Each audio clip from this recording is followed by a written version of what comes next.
Hello दोस्तों, स्वागत है आप सभी का वात्सल स्टडीज़ में। आज हम दोस्तों जो विज़न का हमारा जो मैगज़ीन है उसका जो चर्चा कर रहे थे दोस्तों, उसका आज इकोनॉमिक्स का जो पार्ट सेकंड है, आज हम उसकी बात करेंगे। आप जानते होंगे दोस्तों, पॉलिटी और इंटरनेशनल जो रिलेशन थे हमने कंप्लीट कर लिए। इकोनॉमिक्स फर्स्ट पार्ट के भी लेक्चर मैंने डाल दिए हैं, तो ये लेक्चर सेकंड होने वाला है। आज हम इसको ख़त्म कर देंगे। इकोनॉमिक्स का जो अप्रैल मंथ का है दोस्तों, अप्रैल मंथ का ये आज ख़त्म हो जाएगा पूरी तरह से। तो चलिए दोस्तों, बढ़ते हैं आगे हमारी इस वीडियो में। तो सबसे पहले देखें दोस्तों, जो न्यूज़ इन शॉर्ट्स यानी संक्षिप्त जो सुर्खियां हैं, भारत का विदेशी ऋण के बारे में हम आज पढ़ेंगे। आप देख सकते हैं दोस्तों, भारत का विदेशी ऋण यानी इंडियाज़ एक्सटर्नल डेप्ट, उसके बारे में हम आज अध्ययन करेंगे। देखिए, ये चर्चा में क्यों रही थी। सबसे पहले वित्त मंत्रालय की तिमाही विदेशी ऋण रिपोर्ट जो 2024 दिसंबर में आई थी दोस्तों, उसमें कहा गया है कि दिसंबर 2023 की तुलना में विदेशी ऋण 10.7% की वृद्धि दर्ज की गई है। इस वृद्धि के मुख्य रूप से मूल्यांकन प्रभाव जिम्मेदार है। हम आगे इसके बारे में बात करेंगे। देखिए, इसमें कहा गया दोस्तों, मूल्यांकन प्रभाव तब होता है जब अमेरिकी डॉलर के मुकाबले भारतीय रुपए की कीमत घट जाती है दोस्तों। जो कंपैरेटिवली है, जो इंडिया रुपी है, वो उसकी जब कीमत घटती है तो इसको हम बेस इफेक्ट बोलते हैं, या तो आप बोल सकते हैं मूल्यांकन प्रभाव बोलते हैं।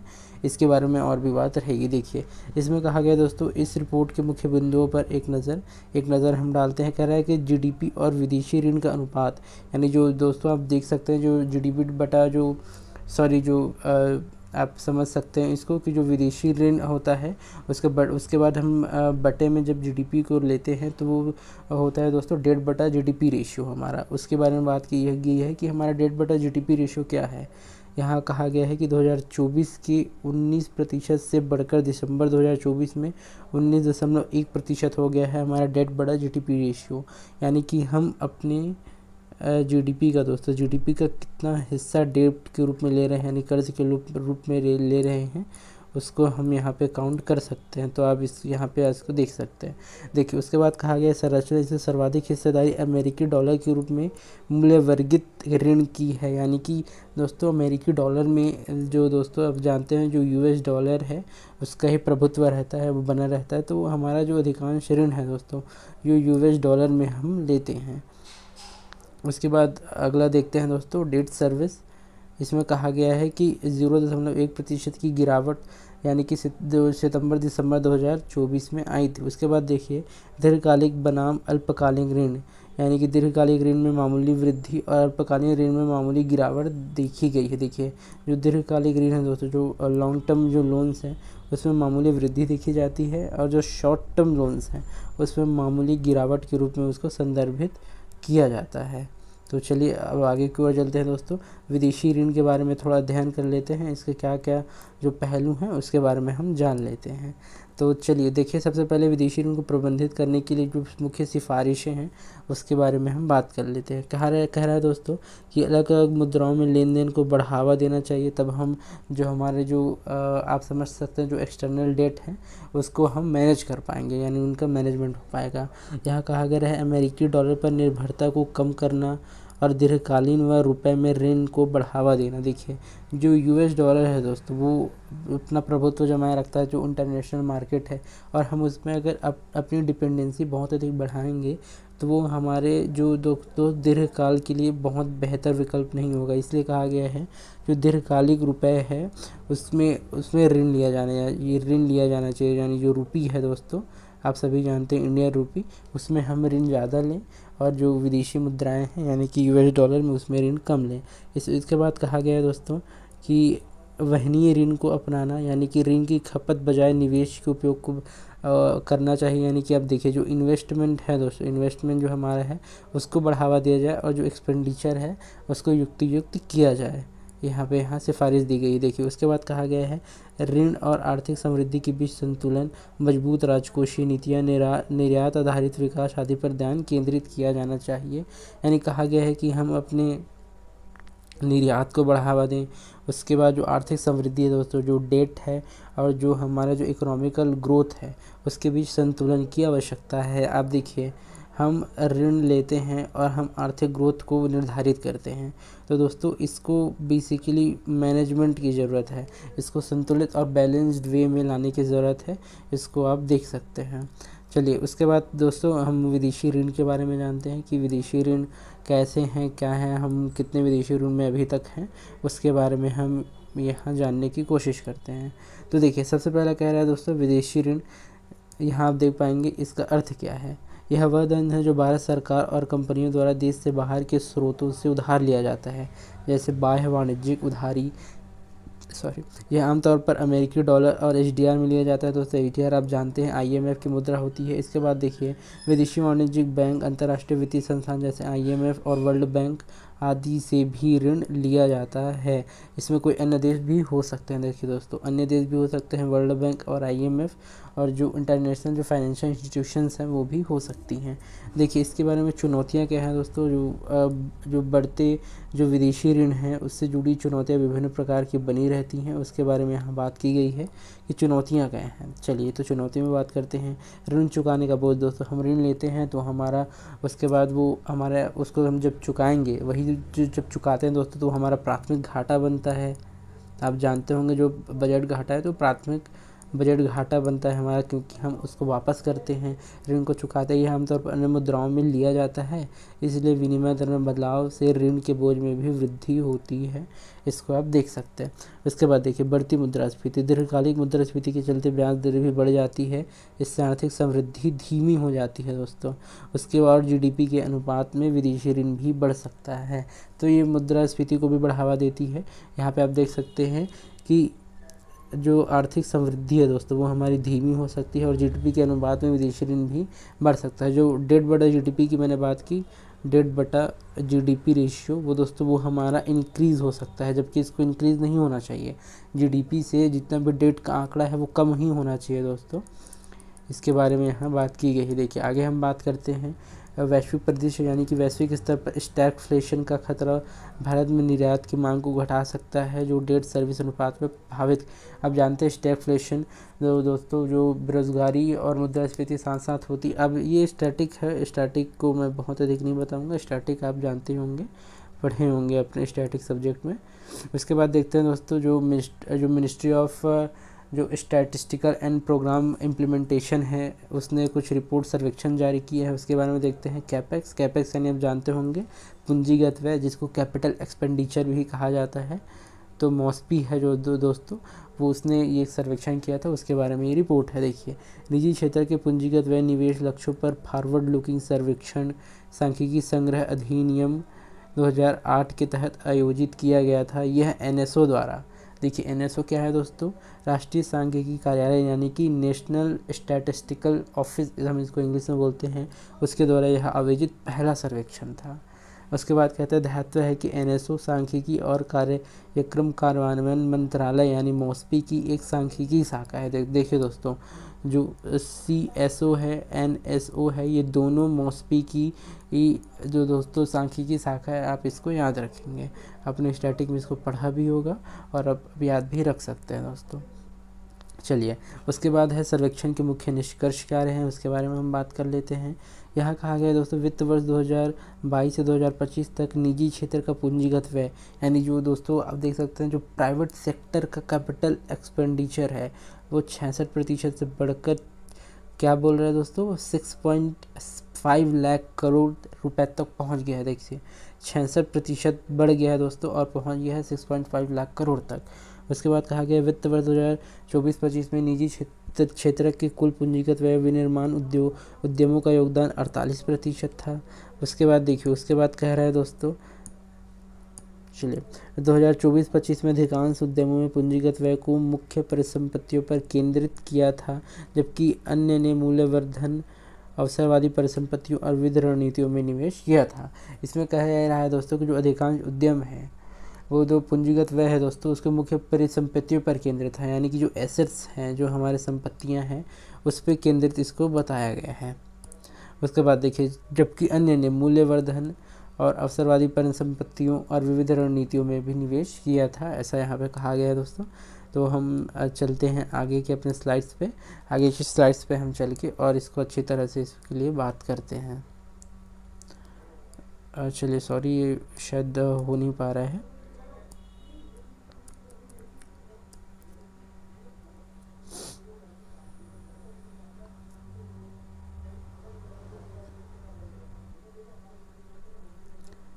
चलिए तो आगे हम बात करते हैं पूंजीगत व्यय के बारे में, उसका महत्व क्या है, उसके महत्व के बारे में भी हम बात करेंगे यहाँ पे। तो देखिए दोस्तों, पूंजीगत व्यय सबसे पहले आप समझ गए होंगे कि पूंजीगत व्यय होता क्या है। पूंजीगत व्यय दोस्तों एक ऐसा व्यय है, पूंजीगत व्यय कि दोस्तों जब हम जैसे कि शिक्षा पे, अपने हॉस्पिटल्स पे, स्कूल्स पे, यानी यूनिवर्सिटीज़ पे जो ह्यूमन कैपिटल है जो हमारा, उसको हम बढ़ाने के लिए, रिसोर्सेज़ को बढ़ाने के लिए दोस्तों, जो रिसोर्सेज हैं, संसाधन हैं हमारे, उसको हम बढ़ाने के लिए, जिससे दोस्तों हम निवेश करते हैं यानी कि हमारा उसका प्रतिफल पाने के जब हम इच्छुक होते हैं तो उसको पूंजीगत व्यय यानी कि कैपिटल एक्सपेंडिचर कहते हैं। तो दोस्तों कैपिटल एक्सपेंडिचर के महत्व क्या हो सकते हैं, चलिए महत्व के बारे में हम बात करते। कह रहा है दोस्तों कि पूंजीगत व्यय में परिसंपत्तियों पर खर्च करना शामिल है। देखिए परिसंपत्तियों की बात आ गई, इससे व्यवसाय को दीर्घकालिक लाभ होता है। उदाहरण के लिए संपत्ति, उपकरण, नई तकनीकी हासिल करना। देखिए जैसे कि हम तकनीकी हासिल करते हैं दोस्तों, कोई नई, आप मान लीजिए तकनीकी हम हासिल करते हैं, तो हम दोस्तों उसके लिए क्या करेंगे, हम उसके बाद हम प्रोडक्शन को बढ़ाएंगे अपना। हम प्रोडक्शन को बढ़ाएंगे तो हमारी आय बढ़ेगी, आय बढ़ेगी तो दोस्तों हमारे रोज़गार बढ़ेंगे, हमारे जो आप समझ सकते हैं जो समावेशी विकास है। और जो दोस्तों हम अपने हाथों में यानी तरलता, लिक्विडिटी ला सकते हैं। आय जब होगी तो हमारा पी यानी कि आप जानते होंगे परचेसिंग पावर पैरिटी यानी कि क्रय शक्ति क्षमता बढ़ेगी हमारी। तो आप इसको इस प्रकार से देख सकते हैं दोस्तों। देखिए रणनीतिक निर्णय लेना, कुछ रणनीतिक निर्णय भी दोस्तों इसके द्वारा हो सकते हैं। देखिए रणनीतिक निर्णय, पूंजीगत व्यय संबंधी निर्णय रणनीतिक प्राथमिकताओं को दर्शाते हैं। ये प्राथमिकताएं भविष्य की समृद्धि को गति देने के लिए संसाधनों के आवंटन को निर्धारित करती है।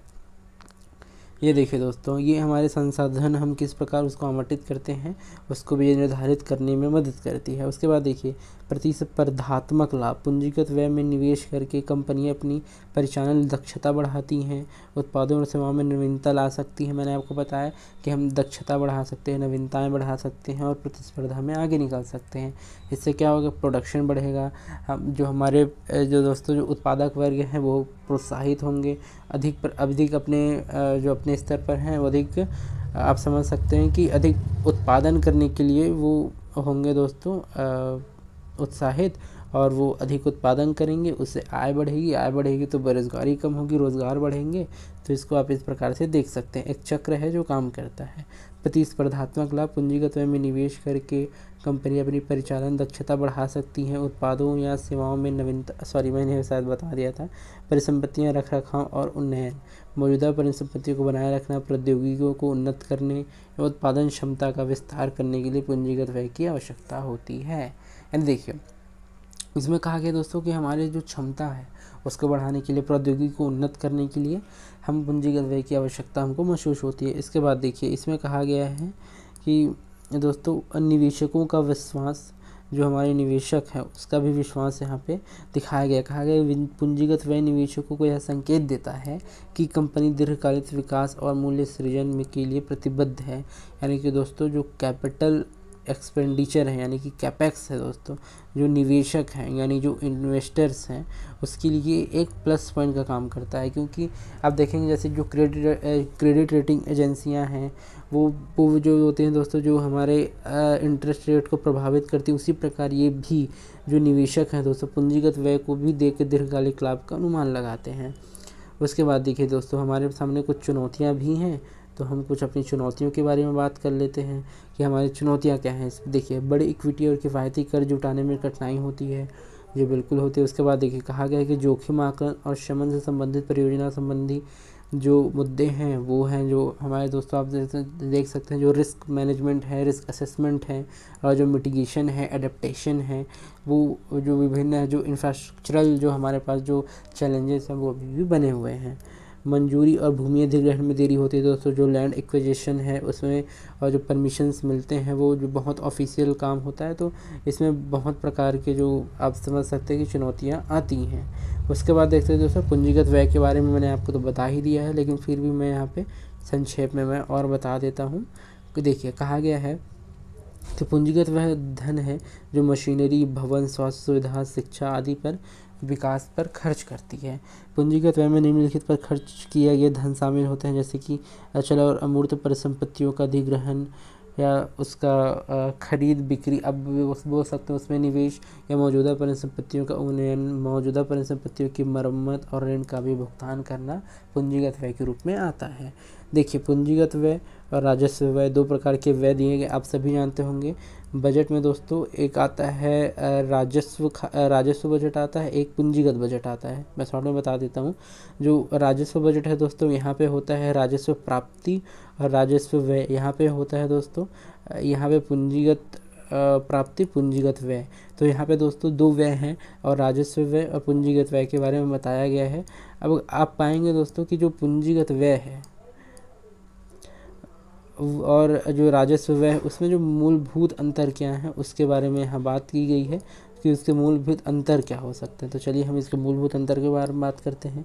देखिए दोस्तों, जो पूंजीगत व्यय है भविष्य की परिसंपत्तियों का निर्माण करता है, कि हम जब इन्वेस्ट करते हैं तो दोस्तों ये हमारी परिसंपत्तियों का निर्माण करेगा। लेकिन जो राजस्व व्यय है, यानी कि जो दोस्तों आप देखेंगे कि जो फिजिकल जो एक्सपेंडिचर है वो क्या करता है, परिसंपत्तियों का निर्माण नहीं करता, बल्कि देनदारियों को कम नहीं करता, ऐसा यहाँ पे कहा गया है। उसके बाद देखिए, प्रभाव दीर्घकालिक लाभ या प्रतिफल पर प्राप्त होता है। जी बिल्कुल होता है। ये देखिए, दिन प्रतिदिन का परिचालन व्यय इसमें शामिल होते हैं। अवधि एकमुश्त या कभी कभार व्यय करना, इसमें चालू अवधि भी शामिल होती है, तो आप इसको ध्यान में रखेंगे। चलिए दोस्तों, आगे हम बात करते हैं तटीय पोत परिवहन विधेयक 2025 जो आया था उसके बारे में। जल्दी जो क्या क्या चीज़ें हैं उसके बारे में हम सभी जान लेते हैं। तो देखिए दोस्तों, इसमें कहा गया है तटीय पोत परिवहन विधेयक 2025। वैसे देखिए, लोकसभा में आया था। जो तटीय पोत परिवहन विधेयक 2025 है वो पारित किया।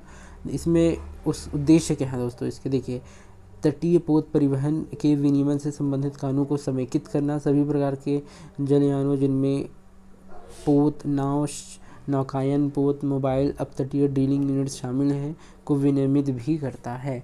इसके देखिए, उसके बाद कहा गया मर्चेंट शिपिंग अधिनियम 1958 के भाग 14 को निरस्त करना, जो तटीय जल के भीतर व्यापार में संलग्न नौकायन पोतों के अलावा अन्य जलयानों को विनियमित करता था। देखिए, जो भीतर व्यापार है दोस्तों, जो तटीय जल के भीतर व्यापार है उसमें संलग्न जो नौकायन है उसके अलावा अन्य जो जलयानों को जो विनियमित करता था उसको रिप्लेस या निरस्त किया गया है, ऐसे यहाँ पे कहा गया है। तो चलिए, इसके जो मुख्य प्रावधान हैं उसके बारे में हम बात कर लेते हैं, क्या क्या उसके मुख्य प्रावधान रखे गए हैं जो हमारी गवर्नमेंट है उसके थ्रू। देखिए, मुख्य प्रावधानों की हम बात करते हैं। तो मुख्य प्रावधान क्या कहते हैं दोस्तों, तटीय व्यापार के लिए लाइसेंस, यानी कि विदेशी जलवानों के लिए नौवाहन महानिदेशालय द्वारा जारी जो लाइसेंस है वो लेना अनिवार्य होगा, जबकि भारतीय जो दोस्तों जलयानों है इससे छूट दी गई है। आप इसको ध्यान में रखेंगे, जो विदेशी हैं उनको तो लेना अनिवार्य होगा लाइसेंस, लेकिन इंडियंस के लिए दोस्तों ये मुफ्त किया गया है, यानी इसके लिए छूट दी गई है। देखिए, तटीय व्यापार से ऐसा भारत में एक स्थानीय बंदरगाह से दूसरे स्थानीय बंदरगाह तक समुद्री मार्ग से माल या यात्रियों की परिवहन या तटीय जल के भीतर कोई सेवा प्रदान करने से, हालांकि इसमें किसी भी तरह से मछली पकड़ना शामिल नहीं है दोस्तों, इसमें मछली पकड़ना शामिल नहीं किया गया है। इसके जो बाहर के क्षेत्र जैसे स्थानीय बंदरगाह में समुद्री मार्ग से माल यात्रियों के परिवहन तटीय जल के भीतर कोई सेवा प्रदान कर सकते हैं, लेकिन इसमें मछली पकड़ना शामिल नहीं होगा। चलिए, उसके बाद कहा गया है कि रणनीतिक योजना और डेटा संग्रह विधेयक में राष्ट्रीय तटीय और अंतर्देशीय पोत परिवहन रणनीतिक योजना तथा राष्ट्रीय तटीय पोत परिवहन डेटाबेस बनाना अनिवार्य किया गया है। उसके बाद देखेंगे राष्ट्रीय तटीय और अंतर्देशीय पोत परिवहन रणनीतिक योजना को प्रत्येक 2 वर्ष में अपडेट किया जाएगा। उसके बाद देखिए दोस्तों, नौवहन महानिदेशालय के अधिकार क्या हैं, इसको सूचना प्राप्त करने, निर्देश जारी करने, नियमों का अनुपालन सुनिश्चित करने जैसे अधिकार प्रदान किए गए हैं। उसके बाद कहा गया दोस्तों, केंद्र सरकार का नियंत्रण होगा इसमें। केंद्र सरकार का नियंत्रण, यह विधेयक केंद्र सरकार को नियमों से छूट देने और नियमों के अनुपालन की निगरानी की शक्ति प्रदान करता है, ताकि भारत में तटीय पोत परिवहन के संचालन को सुविधाजनक और प्रभावी बनाया जा सके। देखिए, इसमें अन्य प्रावधान क्या कहते हैं, यह विधेयक भारतीय संस्थाओं द्वारा पर लिए गए विदेशी जुर्मानों को विनियमित करता है, साथ ही नियमों के उल्लंघन के लिए दंड का भी प्रावधान करता है। दोस्तों दंड का भी प्रावधान करता है, आप इसको और देख लीजिए, जो नियम है उसका आप उल्लंघन करेंगे तो उसके लिए पर्याप्त दंड आपको दिए जाएंगे। तथा जलयान विनियमन से जुड़े प्रमुख तंत्रों में राज्यों, संघ राज्य क्षेत्रों की भागीदारी भी प्रदान की गई है। तो आप इसको एक इम्पॉर्टेंट सेगमेंट की तरह देख सकते हैं। तो चलिए हम नई अपनी जो स्टील पॉलिसी आई है उसके बारे में बात करते हैं कि क्या कहती है हमारी जो नई स्टील पॉलिसी है उसके बारे में। चलिए, केंद्रीय इस्पात मंत्रालय ने संशोधित घरेलू स्तर पर विनिर्मित लौह और इस्पात उत्पादक के लिए नीति 2025 को अधिसूचित किया। क्या है दोस्तों, ये घरेलू स्तर पर विनिर्मित लौह इस्पात उत्पादन, उसको हम यहाँ ध्यान से देखने की ज़रूरत है और उसको हम बात करते हैं उसके। देखिए, कहा गया 217 में जारी किया गया था, 2019, 2020 और अब 2025 में इसको संशोधित किया गया। देखिए 3 बार संशोधन किया गया। देखिए दोस्तों, प्री में कितने बार संशोधित किया गया क्वेश्चन आता है। एक बार ऐसा क्वेश्चन था कि इसको 5 बार जो है इसमें अमेंडमेंट्स किए गए हैं, तो आप इसको ध्यान में रखिएगा। इसमें 3 बार अमेंडमेंट किए गए हैं। 2017 में तो सबसे पहली बार आया था, लेकिन 2019 में मैं यहाँ तो इरेज कर देता हूँ। देखिए, कहा गया है कि 2019, 2020 और 2025 में संशोधन इसमें किया गया था। तो ये एक इम्पॉर्टेंट है दोस्तों, इसको आप ध्यान में रख सकते हैं। चलिए, इस नीति का उद्देश्य यह सुनिश्चित करना है कि सरकारी संस्थाएं अपनी खरीद में देश में निर्मित स्टील को प्राथमिकता दें, जिससे घरेलू इस्पात उद्योग को बढ़ावा मिल सके। चलिए, इसके बाद आता है दोस्तों संशोधित नीति की मुख्य विशेषताएं क्या है। इसके मुख्य विशेषताओं के बारे में हम बात कर लेते हैं। देखिए, नोडल मंत्रालय कौन है, मैंने ऊपर में बात की, केंद्रीय इस्पात मंत्रालय। किन पर लागू होगी, सरकार के सभी मंत्रालय, विभाग, संबंधित एजेंसी, सार्वजनिक क्षेत्र के उपक्रम यानी जो PSUs हैं, सोसाइटी, ट्रस्ट, वैधानिक जो संस्था, उसके ऊपर 5 लाख रुपए से अधिक के सभी प्रकार की सरकारी खरीद पर भी लागू होगी। शामिल की गई सामग्री, कौन कौन सी सामग्रियां शामिल की गई हैं उसके बारे में बताया गया है। तो यहाँ पे देखिए दोस्तों, यहाँ पे कहा गया है कि शामिल की गई मिल्ड एंड पोर स्थिति में इस्पात जैसे कि फ्लैट रोल्ड स्टील, बार आदि। मिल्ड एंड पोर से तात्पर्य उस इस्पात से है जिसे इस्पात बनाने वाले भट्टी में तैयार किया गया है और पहली बार ठोस आकार में इसको ढाला गया है। देखिए, इसमें कहा गया है कि जिसे इस्पात बनाने वाले भट्टी में तैयार किया गया है और इसे पहली बार ठोस आकार में ढाला गया, उसको कहते हैं मेल्ट एंड पोर। यहाँ देखिए, यहाँ नाम से आपको पता चल जाएगा, मेल्ट एंड पोर, जिसको ठोस आकार में पहली बार ढाला गया हो उसको। देखिए, उसके बाद कहा गया वैश्विक निर्देशताओं पर प्रतिबंध, कुछ अपवादों को छोड़कर अधिकतर लौह और इस्पात उत्पादों के लिए कोई ग्लोबल टेंडर इंक्वायरी नहीं होगी। इसका मतलब है कि वैश्विक कंपनियों से खरीद के लिए टेंडर आमंत्रित नहीं किए जाएंगे। यहाँ पे आपको नहीं दिख रहा होगा, ये देखिए, टेंडर को आमंत्रित नहीं किया जाएगा, ऐसा यहाँ पे कहा गया है दोस्तों। तो चलिए दोस्तों, थोड़ी सी तबीयत ख़राब है, थोड़ी सर्दी है, तो आवाज़ अगर बदल के थोड़ी आ रही होगी तो प्लीज़ आप उसको मैनेज कर लीजिएगा, क्योंकि वीडियो बनाना मैं सोचा कि चलो बना लिया जाए, बहुत गैप करना भी ठीक नहीं है, तो इसीलिए मैं सोचा कि बना लिया जाए। आवाज़ का क्या है, तो अगर आपको आवाज़ थोड़ा सा बदला हुआ लग रहा है तो प्लीज़ मैनेज कर लीजिएगा। बहुत अधिक अभी आवाज़ सही नहीं है, मैं मान सकता हूँ उसको। तो चलिए आगे की बात है दोस्तों, देश में मूल्य संवर्धन पर जोर।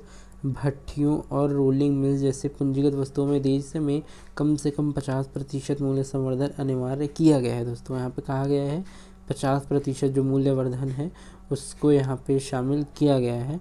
तो ये एक इम्पॉर्टेंट है जो कभी कभी फैक्ट के रूप में हमारे सामने आ जाता है, हम ध्यान नहीं दे पाते, तो उसको ध्यान देने की आवश्यकता है। देखिए, इसके बाद कहा गया है रेसिप्रोकल क्लॉज, यह उन देशों के आपूर्तिकर्ताओं पर प्रतिबंध लगाता है जो भारतीय कंपनियों को अपनी सरकारी संस्थाओं द्वारा इस्पात खरीद में तब तक रोक लगाते हैं, हालांकि केंद्रीय इस्पात मंत्रालय कुछ मामलों में इसका अनुमति दे सकता है। देखिए दोस्तों, जो केंद्रीय इस्पात मंत्रालय है कुछ मामलों में इसकी अनुमति देगा, तो उसको आप समझ सकते हैं दोस्तों। चलिए फिर आगे बात करते हैं, इसमें नीति में संशोधन क्यों किया गया, संशोधन की ऐसी क्या आवश्यकता आन पड़ी, उसके बारे में बात करते हैं। चलिए जी, संशोधन क्यों किया गया बताइए। चलिए तो आगे देखते हैं, इस्पात आयात में घरेलू उद्योगों के लिए बढ़ता खतरा। देखिए, हम कोई भी चीज़ जब आयात करते हैं दोस्तों, तो हमारा सबसे बड़ी जो जाति है वो पूंजी जाती है, और सबसे ज़्यादा इसमें अनिश्चितता बनी रहती है। अनिश्चितता तो हमेशा बनी रहती है ना। आप जानते हैं जो वैश्विक जो अभी अर्थव्यवस्था है वो डामाडोल है दोस्तों। रूस और आप देखेंगे कि यूक्रेन का है जो कन्फ्लिक्ट चल रहा है, अभी मध्य पूर्व में कन्फ्लिक्ट चल रहा है। तो बहुत सारी ऐसी चीज़ें जो कन्फ्लिक्ट के दौर से दुनिया गुजर रही है दोस्तों। तो हम आयात कराते हैं तो बहुत अधिक तो हमको उसका इनपुट नहीं मिल पाता है, इसलिए यहाँ पे कहा गया है। इस्पात आयात में घरेलू उद्योगों के लिए बढ़ता खतरा, भारत तैयार इस्पात का शुद्ध आयातक है। चीन, जापान, दक्षिण कोरिया से इस सस्ते इस्पात के आयात में वृद्धि दर्ज की गई, जबकि निर्यात में गिरावट आई।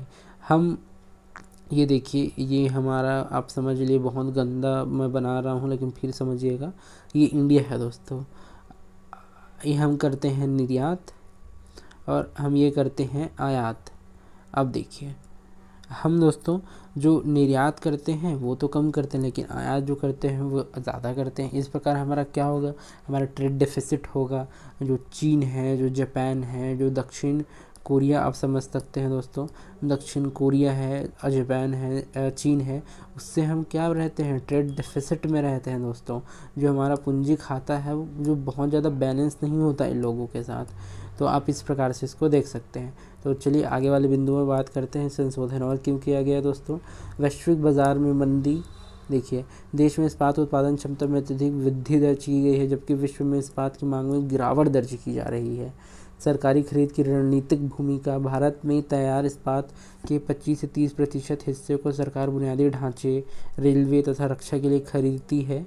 उसके बाद कहते हैं संशोधन नीति सरकारी मांग बढ़ाकर स्थानीय उद्योगों को समर्थन देगी। देखिए हम इससे बढ़ाएंगे दोस्तों अपना डिमांड, हम इसमें डिमांड को इंक्रीज़ करना चाहेंगे, और जब स्थानीय उद्योग है दोस्तों उसके लिए डिमांड पूरी फुलफिल हो जा पाएगी, तो उसको हम कहीं ना कहीं समर्थन उनको दे पाएंगे, जो स्थानीय हमारे उद्योग हैं उनको। चलिए हम आगे बात करते हैं स्रोत पर कर संग्रह, यानी कि टैक्स कलेक्टेड एट सोर्सेज, यानी TCS के बारे में यहाँ पे बात की गई है। तो हम इसके जो प्रावधान हैं, इसके उद्देश्य हैं, इनके जो जितने भी डायमेंशंस हो सकते हैं उसके बारे में हम और बात करते हैं। चलिए, कहा गया दोस्तों कि हाल ही में आयकर विभाग ने विलासिता की उन वस्तुओं की सूची अधिसूचित की जिन पर करदाताओं को 1% टैक्स कलेक्टेड एट सोर्स का भुगतान करना होगा। देखिए अब मेरे लिए नया शब्द है, ऑब्वियसली आपके लिए भी नया शब्द होगा। कहा गया है कि टैक्स कलेक्टेड एट सोर्स क्या है, उसके बारे में चलिए जानते हैं। यह विक्रेता द्वारा देय कर है जिसे वह वस्तु की बिक्री के समय क्रेता से एकत्र करता है। देखिए दोस्तों, इसमें कहा गया है यह विक्रेता द्वारा देय कर है, यानी कि विक्रेता उसको देता है। यानी देखिए मैंने क्रय किया और किसी ने विक्रय किया, यानी कि विक्रेता यानी कि जो बेचता है उसके लिए वो देय होता है, जिससे वह वस्तु की बिक्री के समय क्रेता से एकत्र करता है। आप इसको इस प्रकार समझ सकते हैं, कंफ्यूज नहीं होना आप कि विक्रेता और क्रेता क्या है। आप देखिए विक्रेता वो होता है जो बेचता है और क्रेता वो होता है जो खरीदता है। देखिए आयकर अधिनियम की धारा 206 ये कहती है दोस्तों, 206 जो हमारे अधिनियम है, चलिए देखिए यह आयकर अधिनियम की धारा 206 की उन वस्तुओं की सूची दी गई है जिन पर विक्रेता को क्रेता से कर एकत्र करना चाहिए। यानी जो दोस्तों आयकर अधिनियम जो 1963 के आसपास आया था, अब उसको देखेंगे 206 है दोस्तों, आर्टिकल 206, उसमें इसकी सूची दी गई है, तो उसको आप देख सकते हैं। देखिए इसमें कहा गया है CGST अधिनियम 2017 की धारा 52 में कर योग्य आपूर्ति के संबंध में ई-कॉमर्स ऑपरेटर द्वारा टैक्स कलेक्टेड एट सोर्स का प्रावधान किया गया है। उसके बाद देखेंगे विक्रेता को TCS के तहत अधिकृत किसी भी व्यक्ति या संगठन के रूप में वर्गीकृत किया जाता है, जैसे केंद्र सरकार, राज्य सरकार या स्थानीय प्राधिकरण, साझेदारी जो फर्म है दोस्तों वो भी इसमें शामिल हैं। तो चलिए आगे हमारे आर्टिकल्स की बात करते हैं। सेफ हार्बर के बारे में, ये भी एक नया टर्म है। नया टर्म का दोस्तों करंट अफेयर की एक खूबी यही रहती है कि इसमें ना आपको नए नए टर्म्स सीखने को मिलेंगे। देखिए ये जो टर्म्स हैं दोस्तों हमारे बीच बहुत ज़्यादा फेमिलियर नहीं है, ना मेरे बीच ना आपके बीच, इसको बहुत अधिक हम नहीं जान पाते। तो करंट अफेयर में जितनी कमांड बनती जाएगी तो नए शब्द जो हैं, नए शब्दों को समझते जाएंगे, सुनते जाएंगे। और जो दोस्तों यकीन मानिए मेंस जो है ना दोस्तों, नए टर्म्स हैं आप आपको यूज़ कर पाइएगा। जो नोट्स हैं आप उसमें अगर रखे रहेंगे कुछ जो टर्म्स होंगे तो कभी ना कहीं आप इसमें दोस्तों बहुत अच्छा अपना कमांड बना सकते हैं। जब मेंस का आंसर राइटिंग आप करेंगे तो इसको आप उसमें अगर बीच बीच में आप कोट करते रहेंगे तो ये बहुत ही इम्पोर्टेंट होगा आपके लिए। चलिए, केंद्रीय प्रत्यक्ष कर बोर्ड क्या कहता है? आयकर नियमावली 1962 में संशोधनों को अधिसूचित किया गया। कहा गया है कि नए संशोधनों के जरिए सेफ हार्बर नियमों के दायरे का विस्तार किया जाएगा। देखिए, इन संशोधनों के तहत सेफ हार्बर नियमों के दायरे का निम्न रूप से विस्तार किया गया। देखिए, कहा गया है सेफ हार्बर से संबंधित प्रावधान का लाभ उठाने की सीमा 200 करोड़ रुपए से बढ़ाकर 300 करोड़ रुपए तक कर दी गई है। हम आगे बात करेंगे सेफ हार्बर के बारे में, लेकिन इसके जो क्या विस्तारित किए गए हैं, अधिसूचित किए गए हैं, सबसे पहले हम उसके बारे में यहाँ पे जान लेना हमारे लिए ज़्यादा ज़रूरी है, तो मैं उसकी बात करता हूँ। चलिए दोस्तों, यहाँ पे आगे हम देखते हैं। यहाँ पे कहा गया है कि मुख्य ऑटो कंपोनेंट्स की परिभाषा में इलेक्ट्रिकल या हाइब्रिड इलेक्ट्रिक वाहनों में उपयोग होने वाली लिथियम आयन बैटरियों को शामिल किया गया है। देखिए, मुख्य ऑटो कंपोनेंट्स की परिभाषा यानी कि उसमें जो लिथियम आयन बैटरियों को जो शामिल किया गया है उसकी बात यहाँ पे की गई है। देखिए दोस्तों, आगे हमारा सेफ हार्बर क्या है उसके बारे में चलिए हम जानते हैं, क्योंकि ये दोस्तों नया टर्म है। नए टर्म को हम बहुत अच्छे से जानते हैं। इकोनॉमिक्स में आप जानते होंगे नए टर्म्स निरंतर जो है दोस्तों वो न्यूज़ में बने रहते हैं। चलिए, तकनीकी के रूप में सेफ हार्बर वह स्थिति है जिसमें कर एजेंसियां करदाता द्वारा घोषित ट्रांसफ़र प्राइसिंग को आर्म्स लेंथ प्राइस स्वतंत्र बाजार मूल्य मानकर स्वीकार करती है। एक बार और पढ़ रहा हूँ मैं, एक बार समझाने का प्रयास करूँगा। इसमें कहा गया है दोस्तों कि जो कर एजेंसी या करदाता द्वारा घोषित ट्रांसफ़र प्राइसिंग को आर्म्स लेंथ प्राइस यानी स्वतंत्र बाजार में मूल्य मानकर स्वीकृत करती है। यानी जो कर एजेंसियां हैं वो करदाता जो कर एजेंसियां करदाता हैं वो घोषित ट्रांसफ़र प्राइसिंग को स्वतंत्र बाजार में मूल्य मानकर, यानी कि उसका जो स्वतंत्र बाजार है दोस्तों वो करदाता एजेंसियां हैं, उसी को एक मूल्य मानकर, उसी को एक आधार मानकर उसको स्वीकार करती हैं। उसी को यहाँ पे सेफ हार्बर कहा गया है। चलिए, और इसको कुछ उदाहरण इसमें सामने आएंगे तो उसको हम समझते जाएंगे। चलिए, इसमें कहा गया है दोस्तों कि इस टाइप जो ट्रांसफ़र प्राइसिंग वह मूल्य है जिस पर किसी बहुराष्ट्रीय कंपनी समूह के संबंध संस्थाओं के बीच का लेन देन करती है। देखिए, आगे अब बीच में टर्म्स बहुराष्ट्रीय कंपनी संबंध संस्थाओं के बीच लेन देन, तो ये इसको हम जो ट्रांसफ़र प्राइसिंग है उसके रूप में जान सकते हैं। देखिए, उसके बाद कहा गया है आर्म्स लेंथ प्राइस वह मूल्य होता है जो दो संबद्ध संस्थाओं के बीच लेन देन को इस तरह सुनिश्चित करता है जैसे वह स्वतंत्र संस्थाओं के बीच हो रहा हो। इसका उद्देश्य अंतर्राष्ट्रीय व्यापार में निष्पक्षता बनाए रखना है।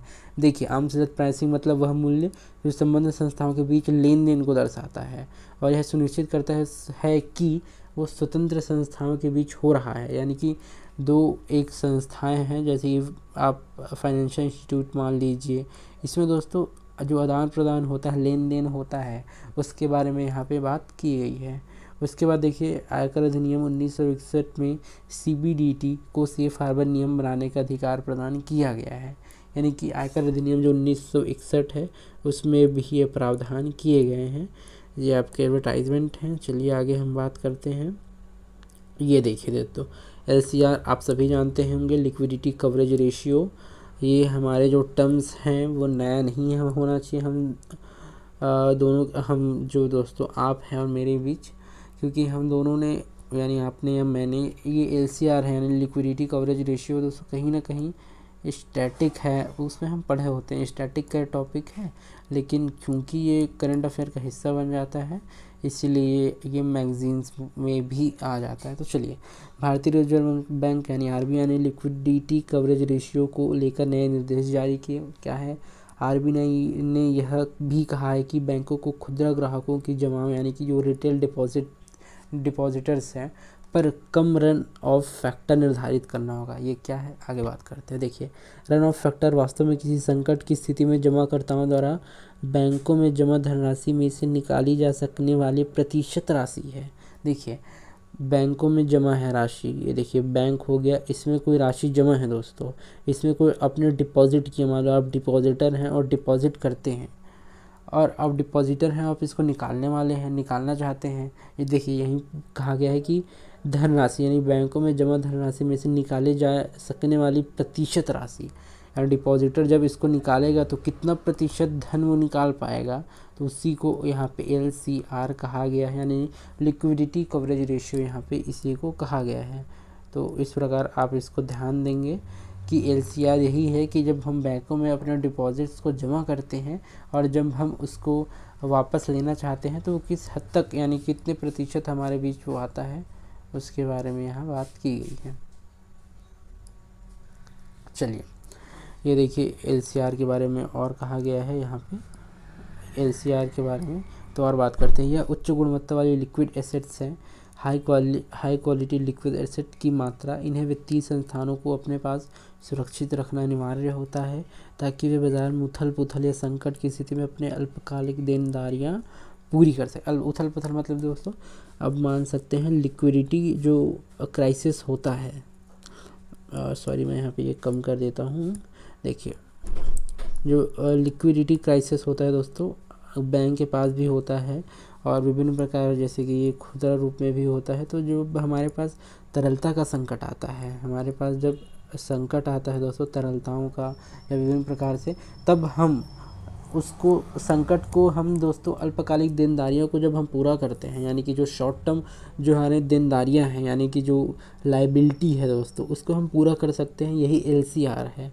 इसको हम पूरा कर सकने के लिए, यानी कि जो अपनी अल्पकालिक देनदारियां हैं उसको हम पूरा कर सकने के लिए जितने राशि रखते हैं उसको LCR के रूप में माना गया है। देखिए LCR को बेसल समझौते में नए संशोधन द्वारा जोड़ा गया। बेसल समझौते बैंकिंग पर्यवेक्षण पर बेसल समिति द्वारा तैयार किए गए नियम या मानक होते हैं। देखिए उसके बाद कहा गया है कि उच्च LCR बैंकों को अधिक तरल परिसंपत्तियां रखने के लिए बाध्य करता है। और उसके बाद कहा कि इससे अर्थव्यवस्था मुद्रा आपूर्ति में कमी आती है। देखिए हुआ होता क्या है कि LCR रखेंगे बैंक ज़्यादा रखेंगे दोस्तों, तो उस पर पास होगा क्या कि LCR को तो RBI ने घोषित कर दिया कि बैंक को अपने LCR जो है ज़्यादा रखना है। तो ये जो दोस्तों जो जनता है उसको तो बांटेगी नहीं अब उस पैसे को, क्योंकि LCR तो रखना है अपने को। तो लिक्विडिटी जनता के पास क्या होगी, कम होगी। जब लिक्विडिटी कम होगी तो मुद्रा की जो आपूर्ति है, यानी मनी सप्लाई है, वो हमारे पास कम होगी। इस प्रकार दोस्तों लिक्विडिटी को भी मैनेज किया जा सकता है। चलिए हम आगे बात करते हैं दोस्तों। एक बहुत जो IMF की जो विश्व स्थिरता रिपोर्ट है उसके बारे में, मैंने IMF के बारे में जितने भी प्रावधान हैं दोस्तों अपने एक लेक्चर में भी एडिटोरियल आया था उसके बारे वहाँ मैंने पढ़ा दिए हैं, तो लिंक डिस्क्रिप्शन में आपको मिल जाएगा, तो आप इसको पढ़ लीजिएगा। चलिए IMF की जो फाइनेंशियल स्टेबिलिटी रिपोर्ट है उसके कुछ हम बिंदु देख लेते हैं। देखिए IMF की वैश्विक वित्तीय स्थिरता रिपोर्ट आती है, भू राजनीतिक जोखिमों का वैश्विक वित्तीय स्थिरता पर पड़ने वाले प्रभाव का ये आकलन करती है। तो कैसे आकलन करती है चलिए हम देखते हैं। क्योंकि वैश्विक जो अभी दोस्तों कन्फ्लिक्ट आप सुने होंगे, जो ग्लोबल कन्फ्लिक्ट अभी चलता है रशिया यूक्रेन का, मध्य पूर्व में होते रहते हैं दोस्तों आए दिन। और भारत और पाकिस्तान का भी जो अभी इंडो और पाक का है वो भी अभी गरमाया हुआ था मामला, हालांकि अभी शांत है, ऑपरेशन सिंदूर हुआ, तो अब इसको देख सकते हैं। देखिए IMF की रिपोर्ट के अनुसार वैश्विक भू राजनीतिक जोखिमों का उच्च स्तर बना हुआ है, यानी कि जो जियोपॉलिटिक्स रिस्क है दोस्तों वो अभी भी अपने उच्चतम स्तर पर बना हुआ है। इन जोखिमों के व्यापक वित्तीय स्थिरता पर पड़ने वाले प्रभाव चिंता भी बढ़ रही है, यानी कि दोस्तों चिंताएं ऑब्वियसली सी बात है। जो जियोपॉलिटिकल टेंशन्स जब होंगे तो उसका हमारे जो फाइनेंशियल स्टेबिलिटी है दोस्तों, जो वित्तीय स्थिरता है, वहाँ भी कहीं ना कहीं ये प्रभावित करेगा। देखिए कह रहा है कि मुख्य राजनीतिक जोखिम कौन कौन से जोखिम हो सकते हैं उसके बारे में यहाँ पे बात की जा रही है। देखिए जोखिमों के बारे में, आपूर्ति श्रृंखला को प्रभावित करने वाले विविध जोखिम, देशों के बीच प्रतिस्पर्धा, संघर्ष, संसाधन प्राप्त करने की जो होड़ लगी है, साइबर अटैक जैसी चुनौतियां के कारण वस्तुओं की आपूर्ति श्रृंखलाएं बाधित हुई हैं दोस्तों, यानी कि जो प्रतिस्पर्धा है। और उसके बाद आप देखेंगे जो संसाधनों को लेके जो होड़ मची हुई है, अटैक है ना, इसमें आपूर्ति श्रृंखलाएं बाधित हो रही हैं दोस्तों, जो बहुत ही एक समझ सकते हैं कि क्राइसिस का बिंदु है कि हमारे को दोस्तों एक तो ऐसी ही जो सप्लाई चेन है उसकी संकट हमेशा बना रहता है, और इसके बाद भी हम इसको सुनिश्चित नहीं कर पा रहे हैं कि जो वैश्विक जो आप समझ सकते हैं कि जो भू राजनीतिक तनाव है वो अभी भी अपने उच्चतम स्तर पे बना हुआ है। देखिए इसके बाद कहते हैं दोस्तों, वैश्विक शक्ति संतुलन, आर्थिक केंद्रों तथा व्यापार में व्यापक बदलाव। इस व्यापारिक समूह बन रहे हैं, मतलब नए जो व्यापारिक है समूह हैं वो बन रहे हैं। निवेश के नए केंद्र उभर कर सामने आ रहे हैं। इससे पारंपरिक वैश्विक शक्ति संतुलन में भी बदलाव, यानी कि देखिए जो ग्लोबल दोस्तों जो आप समझ सकते हैं जो बैलेंस है, यानी जो वो संतुलन है शक्ति का, वो भी नए स्तर पर सामने आ रहे हैं। देखिए कर व्यवस्था में एकरूपता का अभाव, उदाहरण के लिए मन ग्लोबल टैक्स को अपना रहे हैं तो दूसरी ओर कुछ देश बहुपक्षीय टैक्स समझौतों से बाहर निकल रहे हैं, जो एक दोस्तों निश्चित मायनों में एक चैलेंज की स्थिति हमारे सबके लिए उत्पन्न करती हुई प्रतीत होती है।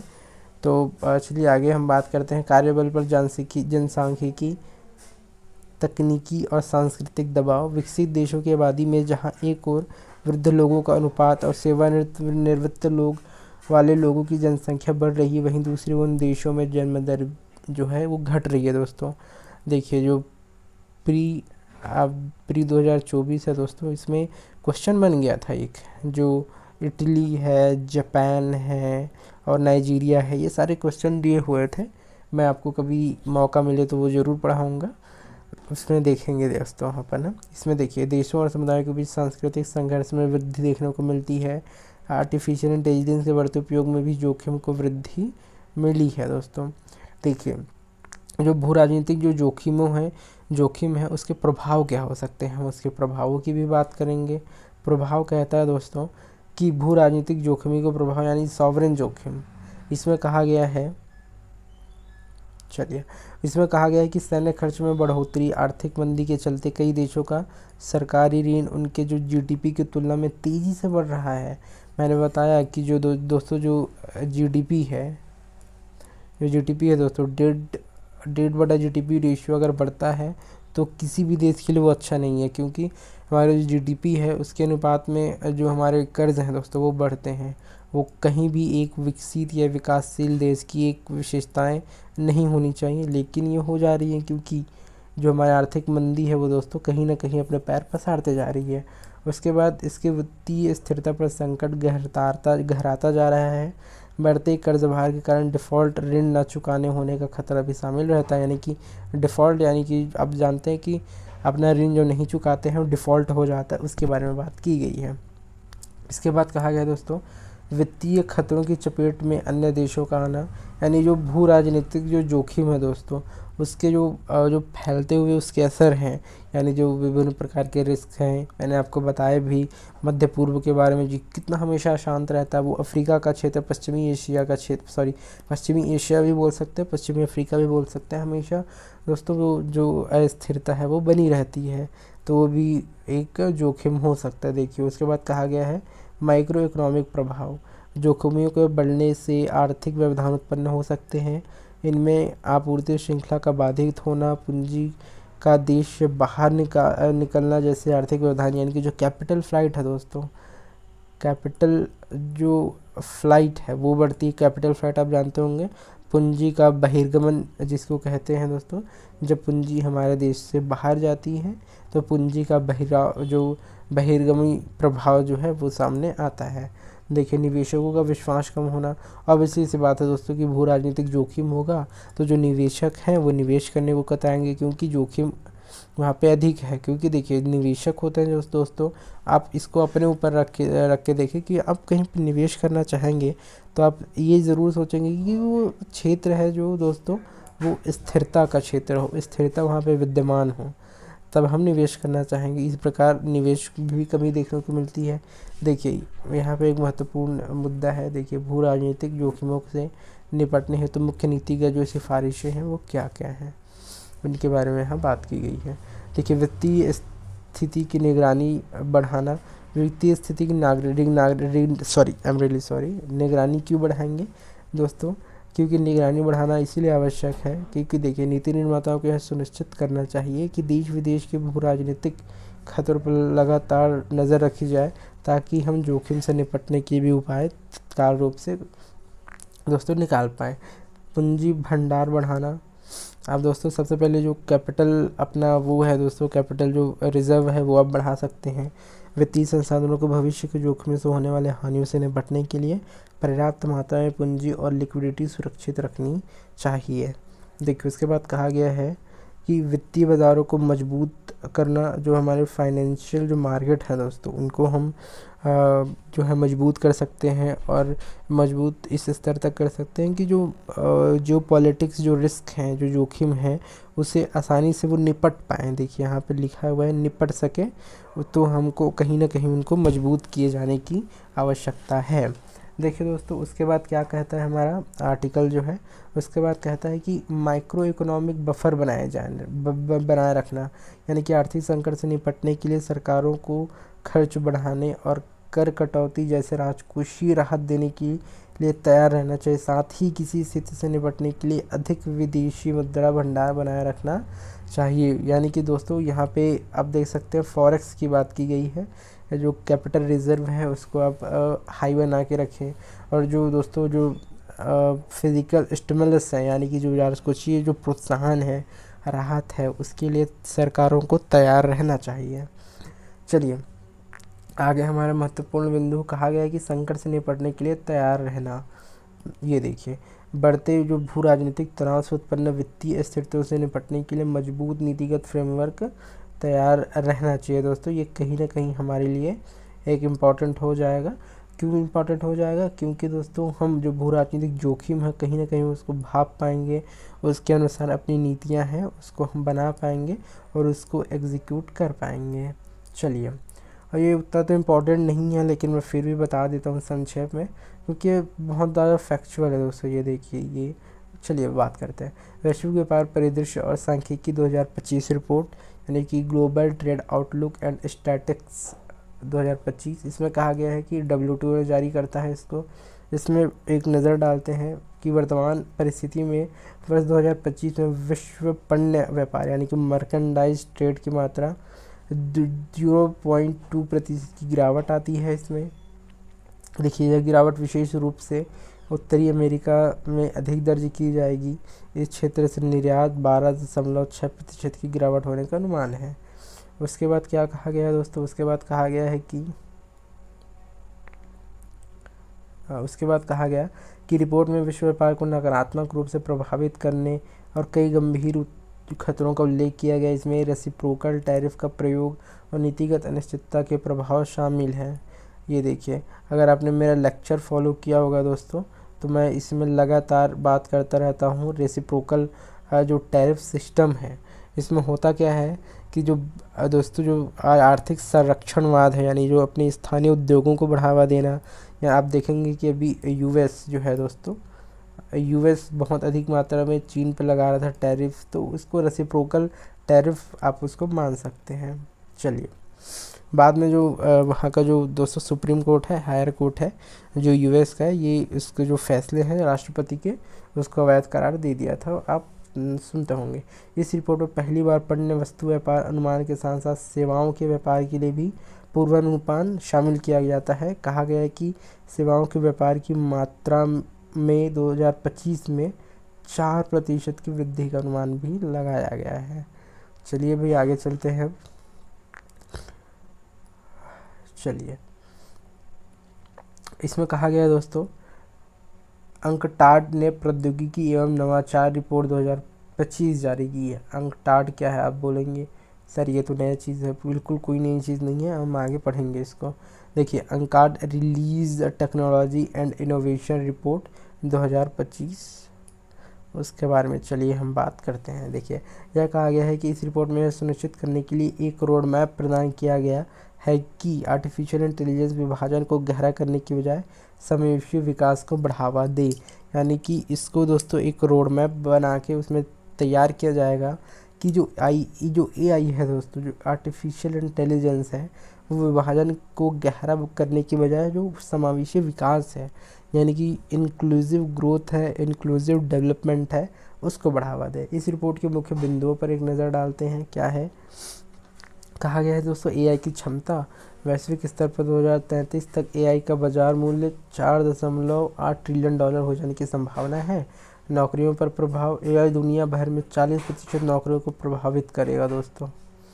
देखिए 40% नौकरी कितनी बड़ी एक संख्या हो सकती है, उसके बारे में आप अनुमान लगा सकते हैं। देखिए इसमें कहा गया है कि उत्पादन में वृद्धि के साथ साथ ऑटोमेशन और नौकरियों के ख़त्म होने से संबंधित चिंताएं भी विद्यमान हैं। देखिए नौकरियों के ख़त्म संबंधित चिंताएं, देखिए ये चिंता तो हमेशा बनी रहती है, एआई के साथ ही ये जुड़ के आती है दोस्तों कि हमारी जो नौकरी है उनका क्या होगा, क्योंकि जो हमारी जॉब्स हैं, जो रोज़गार हैं, उनका क्या होगा।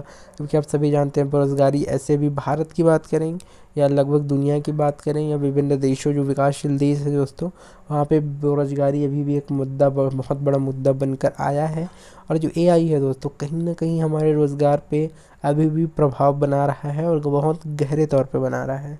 तो आप इसको देख सकते हैं। देखिए राष्ट्रीय और ऑपरेटेड स्तर पर बाजार का प्रभुत्व, ऑपरेटेड में पढ़ रहा था, ये थोड़ा सा स्क्रीन मुझे आज विजिबल बहुत अच्छे तरीके से नहीं हो पा रहा है, इसलिए बीच बीच में कंफ्यूजन हो पा रहा है। देखिए राष्ट्रीय और कॉरपोरेट स्तर पर बाजार का प्रभुत्व, वैश्विक कॉरपोरेट अनुसंधान एवं विकास व्यय का 40% केवल जो है दोस्तों 100 जो कंपनी है उनके द्वारा किया जाता है, जिससे अधिकांश संयुक्त राज्य अमेरिका और चीन की आती हैं। देखिए उसके बाद कहा गया वैश्विक एआई निजी निवेश में लगभग 70% निवेश यूएस द्वारा किया जाता है। तो दोस्तों कहीं ना कहीं उसका प्रभुत्व भी आप यहाँ पे देख पाएंगे। चलिए समावेशी एआई हेतु जो आगे की राहें हो सकती हैं उसके बारे में हम बात करते हैं कि क्या हमारी राह हो सकती है। चलिए इसमें कहा गया दोस्तों विकासशील देशों में एआई को अपनाने को बढ़ावा देना, स्थानीय रूप से उपलब्ध डिजिटल अवसंरचना में ध्यान रखते हुए एआई समाधानों को विकसित करना चाहिए। साथ ही इस संबंध में कौशल के समक्ष उत्पन्न बाधाओं को कम करना चाहिए। अंतर्राष्ट्रीय साझेदारी को भी मजबूत रखा जाना चाहिए। देखिए जो हमारे पास दोस्तों कौशल संबंधी जो समस्याएं हैं उसको दूर इसको कर सकते हैं हम प्रशिक्षण के माध्यम से, और जो अंतर्राष्ट्रीय साझेदारी दोस्तों जो इंटरनेशनल पार्टनरशिप है उसको और स्ट्रॉन्ग किया जाए एआई के माध्यम से या एआई के सहयोग के माध्यम से। देखिए उसके बाद कहा गया है कि कर्मचारी केंद्रित दृष्टिकोण अपनाना, एआई को प्रभावी ढंग से समेकित करने के लिए कार्य प्रवाह और कार्यों को पुनर्व्यवस्थित किया जाना चाहिए। सरकार की भूमिका, अवसंरचना, डेटा, कौशल, इन 3 प्रमुख आयामों पर केंद्रीय एआई क्षमताओं का मूल्यांकन किया जाना चाहिए। दोस्तों किन किन मुद्दों पर मैं आपको और करा देता हूँ, अवसंरचना के मुद्दे पर, डेटा के मुद्दे पर और कौशल के दोस्तों, क्योंकि यही एक ऐसे 3 पिलर हैं जो राष्ट्रीय एआई क्षमताओं का पुनर्मूल्यांकन करने के लिए महत्वपूर्ण होगा।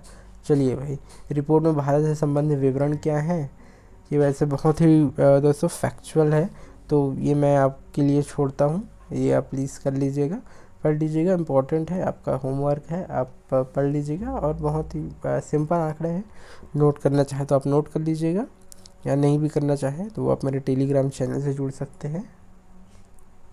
ये आपको पीडीएफ मिल जाएगी, ये आपको मिल जाएगा लिंक जो है डिस्क्रिप्शन में, तो आप प्लीज़ उसको ज्वाइन कर लीजिएगा। चलिए आगे चलते हैं।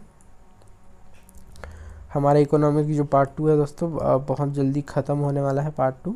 इसके बाद जो अगले के जो मैगज़ीन्स हैं, यानी कि जो अप्रैल के कुछ पार्ट जो बच चुके हैं, बहुत कम बचे हैं वैसे तो, उसके बाद मैं जल्दी वो भी लेक्चर्स लाऊंगा। आप प्लीज़ चैनल सब्सक्राइब कीजिएगा और लाइक कीजिएगा, शेयर कीजिएगा आपको सही लग रहा है तो।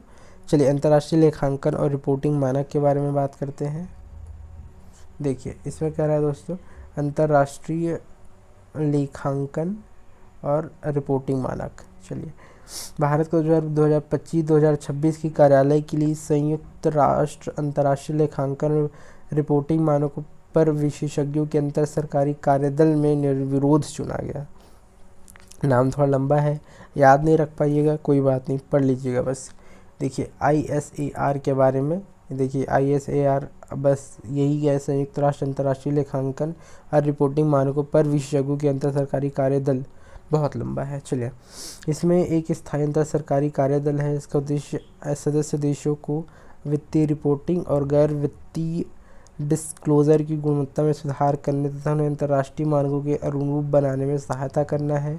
इसमें कौन कौन से मुद्दे, पर्यावरणीय मुद्दे, कॉरपोरेट गवर्नेंस, कॉरपोरेट सामाजिक उत्तरदायित्व जैसे पहलू शामिल होते हैं।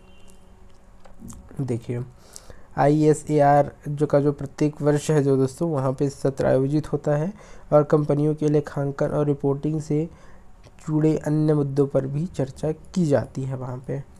चलिए दोस्तों, इसके सदस्य देश है उसकी बात कर लेते हैं। 14 औपचारिक जो 34 है वो औपचारिक सदस्य होते हैं। ये 3 वर्षों के लिए कार्यकाल चुने जाते हैं। कार्यकाल इनका 9 अफ्रीकी देश है, 7 एशियाई देश है, 6 लैटिन अमेरिका है, 3 पूर्वी यूरोपीय देश है, जो 9 पश्चिमी यूरोपीय और अन्य देश है उसको आप ध्यान में रखेंगे।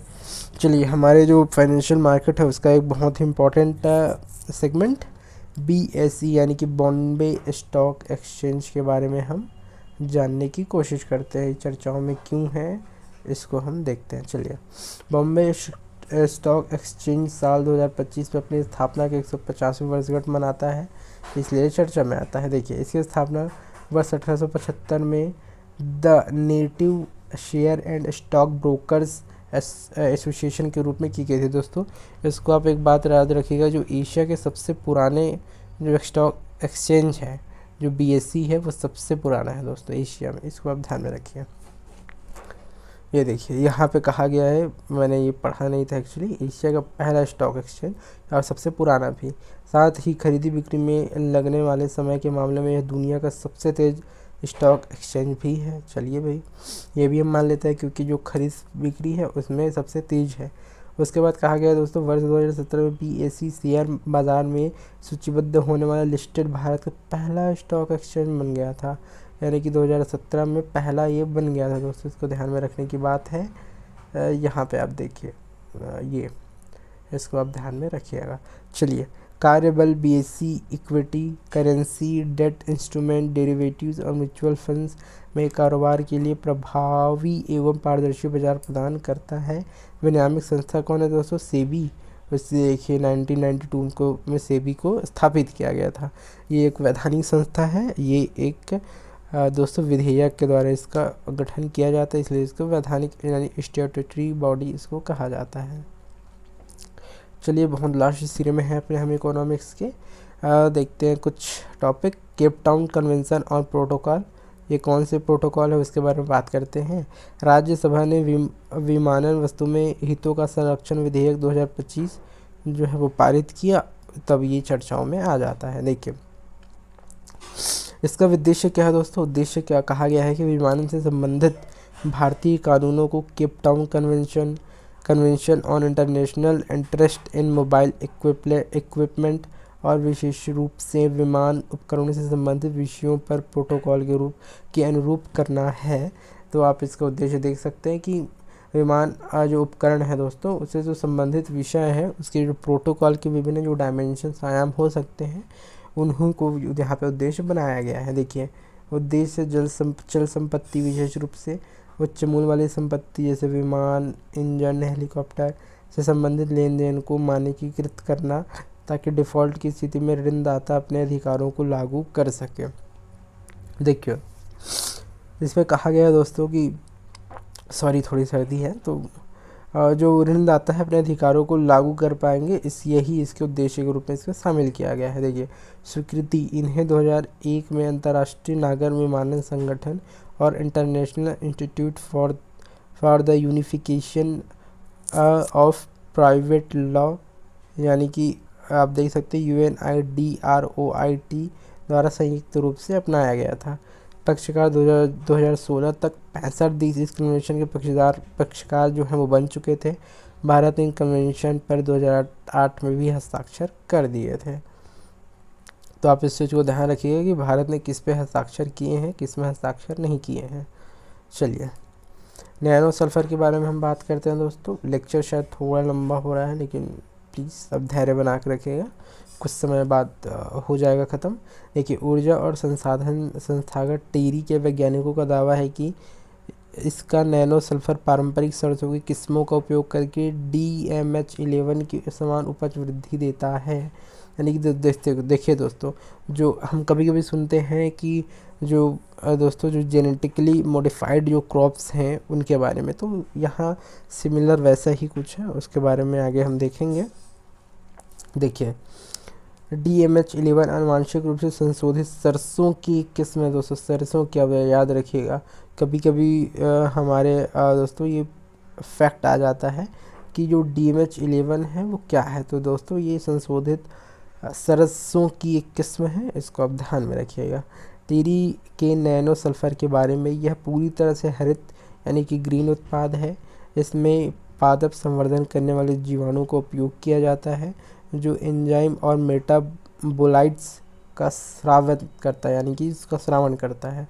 यही गुण इसे नैनो यूरिया और नैनो डाई अमोनियम फॉस्फोर जैसे अन्य नैनो उर्वरकों से अलग बनाता है। देखिए इसमें कहा यह गया है कि एंजाइम और मेटाबोलाइट्स है उसको स्रावित करता है दोस्तों, और यही जो उसका गुण है यानी एंजाइम और मेटाबोलाइट्स का जो स्रावित करता है, यही इसको नैनो डाई अमोनियम फॉस्फेट जैसे अन्य जो नैनो उर्वरक है दोस्तों उससे अलग बैठाता है। देखिए उसके बाद नैनो सल्फर में जीवाणुरोधी और कीटनाशक गुण जो है वो होते हैं। इसके बाद दोस्तों कुछ लाभ बताए गए हैं। लाभ क्या है, यह पादप वृद्धि को बढ़ावा देता है, यह पादपों को तनाव जैसे सूखा, गर्मी आदि सहन करने में सक्षम भी बनाता है। यानी दोस्तों सबसे पहले को वृद्धि को बढ़ावा देगा और जैसे सूखा प्रतिरोधी और गर्मी प्रतिरोधी बनाने में भी सक्षम करता है। देखिए उसके बाद यह पादप पोषण की गुणवत्ता में सुधार करता है, यानी जो दोस्तों न्यूट्रिशंस है गुणवत्ता पोषण के स्तर पर उसको भी यह सुनिश्चित करने का प्रयास करेगा। चलिए भाई, लवणीय जलीय कृषि केंद्र यानी सलाइन एक्वाकल्चर हब्स क्या है उसके बारे में हम बात करते हैं। वैसे तो जानते होंगे अब, क्योंकि ये स्टैटिक का ज़्यादा पार्ट है ना कि करंट का, लेकिन चूंकि ये करंट अफेयर का मुद्दा था इसलिए आया है, तो हम इसमें बात करते हैं। देखिए है क्या मुद्दा, क्या है, सरकार हरियाणा, पंजाब, राजस्थान, उत्तर प्रदेश में लवणीय जलीय कृषि केंद्रों की स्थापना पर जोर दे रही है। और देखिए हम बात करते हैं दोस्तों सलाइन जो एक्वाकल्चर हब्स हैं यानी कि जो फार्मिंग है उसके बारे में, यानी कि वो है क्या। चलिए तो वो है दोस्तों अर्थ, इसके तहत अंतर्देशीय लवणीय जलीय जो कृषि है उसके लिए लवणता प्रभावित भूमि जो प्राय पारंपरिक कृषि के लिए अनुपयुक्त होती है का उपयोग किया जाता है। देखिए जो लवणीय भूमि है दोस्तों आप सभी जानते होंगे, जो लवणीय भूमि है ये जो ट्रेडिशनल फार्मिंग है वहाँ पे नहीं की जा सकती क्योंकि वो अनुपयुक्त होती है, उसमें पर्याप्त ह्यूमस नहीं होते, जो नाइट्रोजन फास्फोरस है उसकी जो मात्रा है असंतुलित रहती है। इसलिए दोस्तों लवणीय जलीय कृषि एक नवीनतम, आप समझ सकते हैं कि यह एक नवीनतम एक नवाचार है जिसको हम लवणीय जो प्रभावित भूमि है वहाँ पे प्रयोग करते हैं हम। चलिए इसमें जलीय सजीवों जैसे कि मछली, घोंघे, क्रस्टेशियंस आदि का पालन किया जाता है और जलीय पादपों की खेती की जाती है ताकि उनका उत्पादन बढ़ाया जा सके। देखिए घोंघे हो गए, क्रस्टेशियंस हो गए, इसका पालन किया जाएगा। ये देखिए दोस्तों आपको शायद नज़र आ रहा हो, घोंघे, क्रस्टेशियंस और जो है मछली, उसका पालन किया जाता है। उसका महत्व के बारे में हम देखते हैं तो महत्व क्या है, जलीय कृषि के लिए लवणीय भूमि संसाधनों की क्षमता का उपयोग। सबसे पहले दोस्तों देखिए लवणीय भूमि बढ़ रही है, क्यों बढ़ रही है, क्योंकि हम एक जो फसली जो कृषि है उसको अपनाते हैं, जो ज़्यादा रासायनिक जो उत्पाद हैं, उर्वरक हैं, कीटनाशक उसका उपयोग करते हैं, तो हमारी लवणता बढ़ती है। तो बढ़ती लवणीय भूमि में दोस्तों हम उसकी क्षमताओं का विकास कर पाएंगे, वहाँ भी हम कृषि करेंगे, उसके जो जलवायु अनुकूलन की स्थिति है उसको साधते हुए हम वहाँ पे कृषि करेंगे। देखिए रोज़गार और आजीविका के अवसर उत्पन्न होंगे, बिल्कुल होंगे दोस्तों, रोज़गार आजीविका। इसके बाद देखिए जलीय कृषि संबंधी उत्पादकता को भी बढ़ावा यहाँ पे मिलेगा। तो देखिए भारत में क्या क्या संभावनाएँ हैं, उसके बाद सबसे पहले लेकिन चुनौतियों की बात करेंगे कि किसानों द्वारा सामना की जाने वाली मुख्य चुनौतियाँ क्या है। क्योंकि देखिए दोस्तों अंततः हम जो है किसानों पे ही निर्भर है अपने खाद्य उत्पादों के लिए। तो जो किसान है वो अपने जो दोस्तों आप समझ सकते हैं कि जो विभिन्न प्रकार के जो फैसले लेते हैं और उनका सामना उनको किन किन चुनौतियों का करना पड़ता है, उन्हीं की हम यहाँ पे बात करेंगे। चलिए नीतिगत जो चुनौतियाँ हैं उसके बारे में बात करते हैं। कह रहा है अपर्याप्त सब्सिडी, भूमि की उच्च पट्टा दरें, यूनिट आकार पर 2 हेक्टेयर की सीमा। देखिए दोस्तों, आप जानते होंगे गाँवों के क्षेत्र में पट्टे पर भूमि लिया जाता है, सब्सिडी अपर्याप्त होती है, यहाँ पे आप देख सकते हैं। तो ये विभिन्न प्रकार की दोस्तों चुनौतियों का सामना करना हमको पड़ सकता है। देखिए, उसके बाद कहा गया इनपुट संबंधी भी चुनौतियाँ हैं। उच्च स्थापना लागत, लवणता स्तर में उतार चढ़ाव, स्थानीय स्तर पर उच्च गुणवत्ता वाले बीज की कमी भी है हमारे पास स्थानीय स्तर पर ना तो बीज है, ना तो लवणता स्तर के उतार चढ़ाव का कोई मापन है। विभिन्न प्रकार की समस्याएं हैं। देखिए, आउटपुट संबंधी चुनौतियाँ। देखिए, आउटपुट संबंधी चुनौतियाँ क्या हैं उसके बारे में बात कर लेते हैं। कहा गया है कि विपणन संबंधी उचित अवसंरचना की कमी, उत्पादों के लिए बाजार में कम कीमत।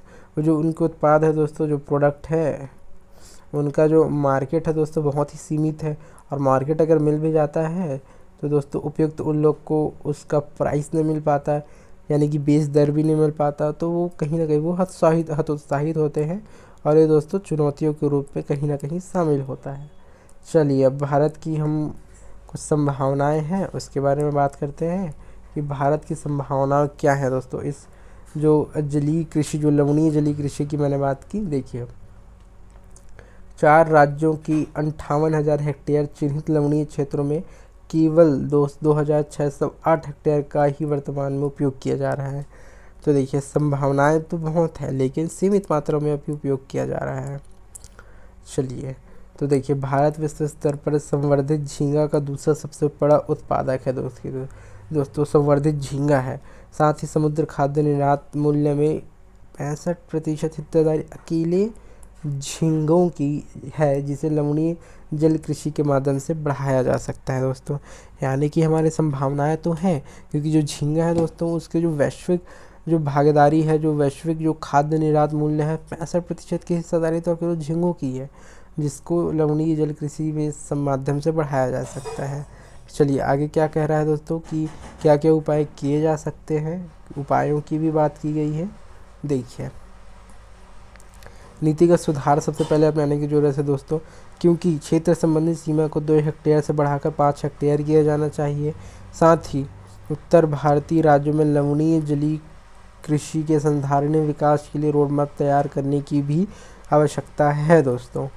उसके बाद बेहतर विपणन माध्यम, सिरसा के एक इंटीग्रेटेड एक्वा पार्क स्थापित करने की सिफारिश की गई, ताकि विपणन माध्यमों को और बेहतर, यानी कि जो दोस्तों मार्केटिंग सिस्टम, ताकि उनको बेहतर मार्केट उपलब्ध हो पाए, उनके जो उत्पाद हैं उचित उनके मूल्य मिल पाए दोस्तों, इसलिए भी ज़रूरी है वो। देखिए, इसके बाद कहा गया तकनीकी ज्ञान का प्रसार, राज्यों द्वारा लवणीय जलीय कृषि के लिए नए क्षेत्रों की पहचान करने तथा आउटरीच आधारित अनुसंधान करने हेतु कृषि विज्ञान केंद्रों का उपयोग किया जाना भी आवश्यक है दोस्तों। हम जितने जल्दी अपने टेक्नोलॉजी को उन्नत करेंगे, उतना ज़्यादा हमारा बढ़ेगा दोस्तों उत्पादन। आप सभी जानते होंगे कि जो टेक्नोलॉजी है दोस्तों, वो हमारे इन्वेस्टमेंट में आता है, क्योंकि वो हमको ज़्यादा उत्पादन देता है। मैंने जो पिछले भी क्लासेस में आपसे बात करी है। तो चलिए दोस्तों, अब विदा लेते हैं, क्योंकि अब हमारा आर्टिकल हो जाता है पूरा। ये है दोस्तों सिक्योरिटी, जिसको हम अगले लेक्चर है उसमें डिस्कस करेंगे। तो दोस्तों, आप सभी जानते होंगे मैंने यहाँ पे 2 पार्ट लाया है इकोनॉमिक्स का। पार्ट 1 आपको पीछे प्लेलिस्ट में मिल जाएगा, ये पार्ट 2 था, यहाँ पे हमने कर लिया कंप्लीट। तो दोस्तों, अब देखेंगे अप्रैल का जो मैगज़ीन है, पॉलिटी, इंटरनेशनल रिलेशन, इकोनॉमिक्स, जो मेन हमारे रहते हैं दोस्तों, वो उसको मैंने पूरा कर लिया है। कुछ जो छोटे मोटे जो जैसे इन्वायरमेंट हो गए, सिक्योरिटी हो गया, और साइंस एंड टेक के कुछ विषय हो गए, उसके बारे में भी मैं वीडियोज़ लाऊंगा। तो प्लीज़ आप इसको चैनल को सब्सक्राइब कीजिए, लाइक कीजिए, और दोस्तों से शेयर अवश्य कीजिएगा। और मेहनत लगती है थोड़ी सी, बहुत ज़्यादा तो नहीं, लेकिन थोड़ी तो मेहनत लगती है। तो आप 2-4 लोगों का जब जैसे ही कमेंट आता है वो अच्छा लगता है दोस्तों, सराहनीय है, ऐसा सुनने में मिलता है, तो हमें अपने जो प्रयास है उन पे गर्व होता है। तो प्लीज़ साथ दीजिएगा, सब्सक्राइब कीजिएगा चैनल, वीडियो देखते हैं तो ऐसे जो अपडेट्स हैं, और उनके लिए दोस्तों आगे की वीडियोस के लिए आप प्लीज़ हमको सब्सक्राइब कीजिए। और हमारे जो टेलीग्राम आईडी है दोस्तों, उससे भी आप जुड़ सकते हैं। तो चलिए, आज के लिए इतना ही, ख़त्म करते हैं अपना आज का लेक्चर। थैंक यू दोस्तों, थैंक यू।